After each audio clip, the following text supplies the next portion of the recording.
Escape attempts that shocked Rikers. The night was silent, but inside Rikers Island, everything was about to explode. A guard making his usual rounds suddenly froze when he saw it.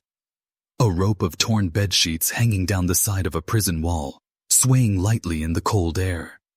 At the bottom of that rope, 2 inmates had already dropped to the ground and were sprinting toward the outer fence. Their orange uniforms blurred as they moved with everything they had. Floodlights snapped on. Sirens wailed. Guards shouted into radios, their voices cracking with panic.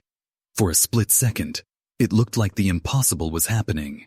Rikers, the prison known as the jail no one escapes, was being outsmarted. But just as one man reached the outer barrier, the sound of gunfire echoed in the air, not aimed to kill, but to stop. Searchlights locked on them. The 2 inmates froze, caught like deer in headlights. Yet one of them didn't stop. He lunged forward toward the fence, desperate to climb. That moment shocked everyone who witnessed it.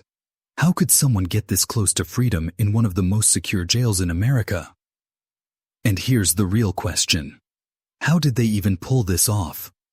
To understand that, we have to go back to where it all began. Life inside Rikers in the late 1970s and early 1980s was chaos. Overcrowded cells, broken systems, and guards often outnumbered by inmates. Violence was common, and rumors of escape plans floated like whispers through the halls.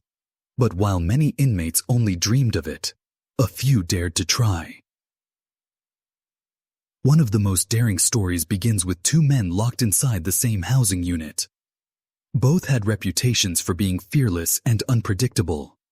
One was known for his sharp mind, always scheming, always watching guards' routines like a hawk. The other was built for action, tough, quick, and ready to fight if needed.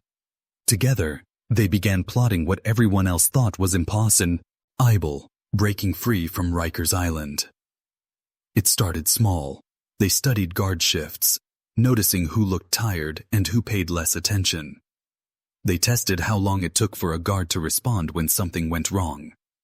They traded for small tools, nails, bits of wire, anything that could be hidden inside a shoe or under a mattress. Weeks of planning turned into months. And then came the bed sheets. One by one, they collected them, hiding them, tearing them, twisting them tightly until they had something strong enough to hold a man's weight. Every piece of the plan was like a puzzle, and slowly, it came together. Finally, the night came. The prison was unusually quiet. A guard on duty was yawning, his eyes heavy. The 2 men slipped out, tied their makeshift rope, and began their climb. Hearts pounding, sweat dripping, every second felt like a lifetime. One mistake, and it was over. But inch by inch, they made it. Until a sudden sound shattered the silence. A metal clang. One of the guards had turned the corner. His flashlight beam swept across the yard. He froze when he spotted movement near the wall. The escape was no longer secret. The sirens erupted. And in that instant, the chase began. They had made it over one wall. But the hardest part, the final barrier to freedom, was still waiting for them. And that's when everything took a deadly turn. The sirens wailed so loud, it felt like the whole island was shaking. Guards rushed out in every direction, flashlights cutting through the dark like knives. The 2 inmates ran, their bodies aching from the climb, but adrenaline pushing them forward.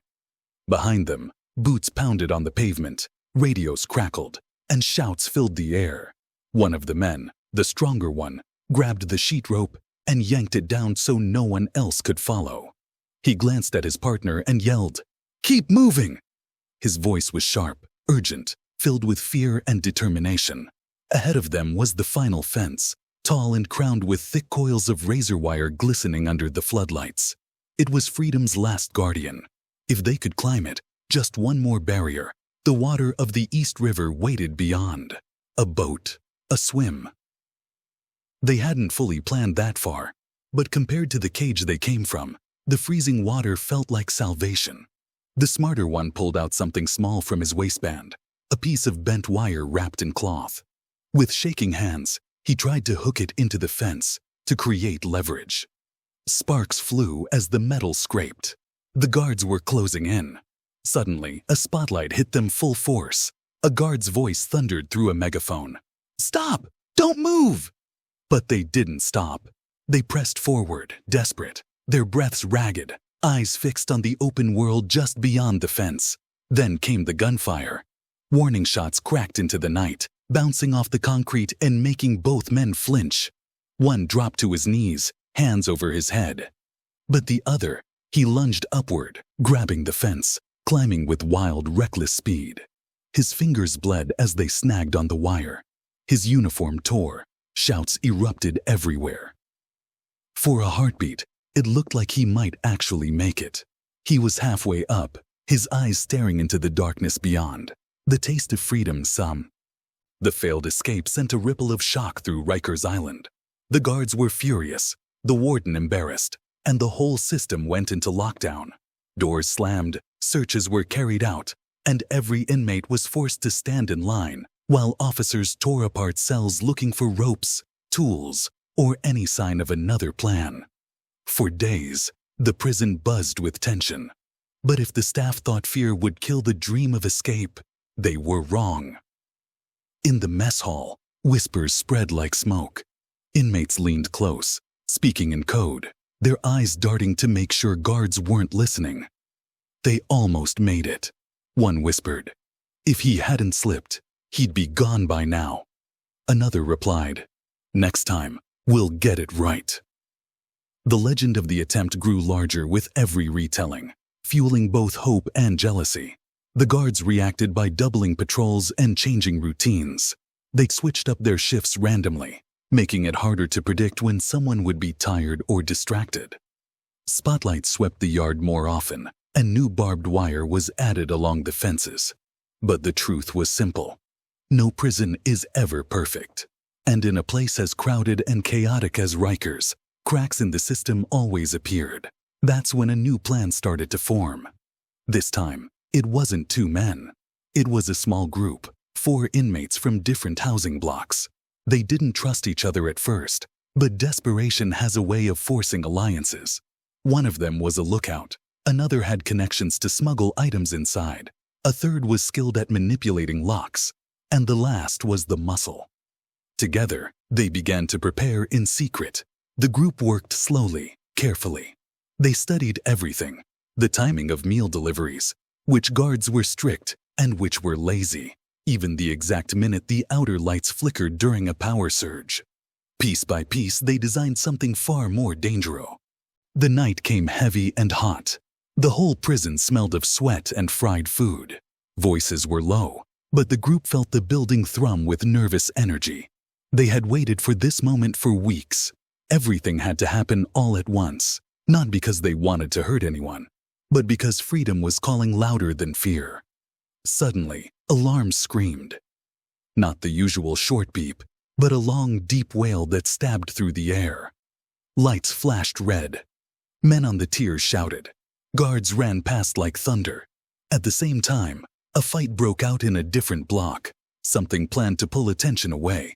Shouts and slaps, and the clatter of furniture made the yard wild and confusing. The chaos was the cover they needed. The 4 moved fast and quiet. They slipped through shadows. They used little distractions they had practiced. A dropped tray, a shout from a cell, a staged argument. Nothing detailed enough to teach anyone how to escape. Just small acts to make the guards look the other way. They reached the outer wall, hearts hammering so hard, it felt like they could hear them in the dark. For a moment, everything was calm. The city lights twinkled beyond the water, and the men imagined the taste of air that did not smell like concrete and bleach. One man looked toward the river and felt something like hope. Another thought of family and long nights thinking of this exact second. They moved as one, like a single breath. Then, without warning, the yard erupted. A guard opened fire with a warning round into the ground. The sound was like a jackhammer. People screamed. Men scattered. Someone in the crowd pushed and knocked another man down. A flare lit the sky, bright, angry, and blinding. In the sudden light, the four could see figures moving on the rooftop of a nearby building.